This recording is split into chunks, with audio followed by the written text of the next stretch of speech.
Secara ringkasnya, Mabahis Ulumul Quran ini ialah perbahasan-perbahasan yang berkaitan dengan ilmu-ilmu daripada Al-Quran. Kalau dalam bahasa Inggeris diterjemahkan sebagai Sciences of Quran kerana ia menghuraikan disiplin-disiplin pelbagai aspek dan juga area yang menjelaskan lagi makna yang dimaksudkan oleh ayat-ayat dan surah-surah di dalam Al-Quran tersebut. Jadi bagi seseorang individu Muslim yang ingin menjadi seorang yang memahami ayat-ayat Quran yang dilafazkannya dan dilantunkannya saban hari,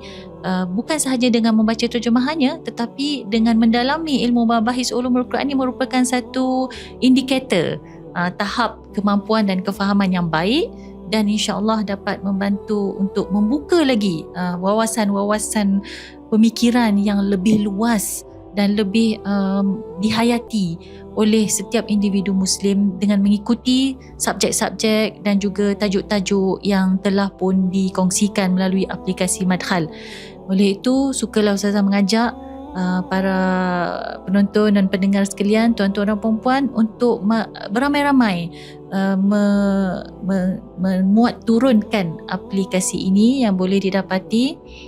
di semua platform,